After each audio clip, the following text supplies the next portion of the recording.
దురదృష్టకరమైనటువంటి సంఘటన యావత్ రామంతపూర్ ప్రజానికాన్ని కాకుండా హైదరాబాద్ మహానగర్ ప్రజానికాన్ని కూడా కలిచివేసింది.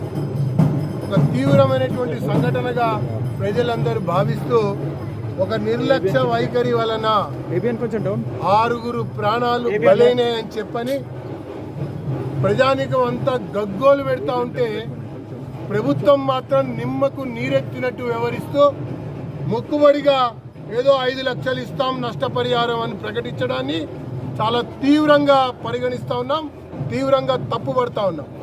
హైదరాబాద్ మహానగరంలో ఇటీవల కాలంలో మ్యాన్హోల్ మరణాలు తరచూ సంభవిస్తూ ఉన్నాయి. వీధి కుక్కలు చిన్న చిన్న పిల్లల యొక్క ప్రాణాలు బలిగొంటా ఉన్నాయి. విద్యుత్ యొక్క ఘాతం వల్ల సాధారణ సామాన్య పౌరులకు సంబంధించినటువంటి యువకులు నిన్న అర్ధరాత్రి మరణించడం కూడా జరిగింది.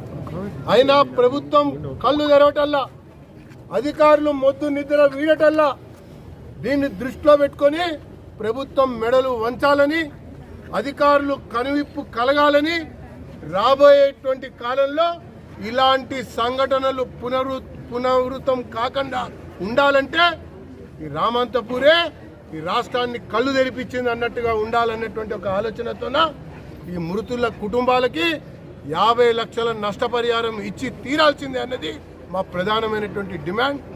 దాంతోపాటు ఆ యొక్క కుటుంబాల్లో అర్హత ఉన్నటువంటి వాళ్ళకి విద్యుత్ శక్తి శాఖలో ఉద్యోగం ఇవ్వాలన్నది మరొక డిమాండ్. అయితే ఆసుపత్రి పాలై మరి అరచేతిలో ప్రాణాలు పెట్టుకొని ఉన్నటువంటి వ్యక్తుల యొక్క ట్రీట్మెంట్కి ఉచితంగా వైద్యం అందించాలని చెప్పని డిమాండ్ చేస్తూ రేపు రామంతపూర్ మొత్తం కూడా బంద్ పిలిపిస్తున్నామని చెప్పని మేము ఈ సందర్భంగా పిలిపిస్తూ ఉన్నాం. ఇదేదో ఆషామాషి సంఘటన కాదు. ఈ మధ్యనే వారం రోజుల కిందట ముఖ్యమంత్రి గారు కూడా సమీక్ష చేశామన్నారు. ఆ రకంగా అధికారులను కూర్చోబెట్టుకొని రాబోయే వర్షాలు పెరుగుతూ ఉన్నాయి, పండుగలు వస్తూ ఉన్నాయి, మేము సమీక్ష చేస్తున్నాం, అప్రమత్తంగా ఉండాలని చెప్పారు. చెప్పిన తర్వాత కూడా ఒకవైపున వర్షాలు పడుతున్నప్పటికీ కూడా ఈరోజు అధికారులలో చలనం లేదు. సమీక్షలు అంతకంటే మొక్కుబడిగా మారిపోయినాయి. అరిచేతిలో ప్రాణాలు పెట్టుకుని బతకవలసినటువంటి స్థితి హైదరాబాద్ మహానగరంలో ప్రజలకి రావటం చాలా దురదృష్టకరమైనటువంటి విషయం అని చెప్పి నేను పేర్కొంటున్నాను.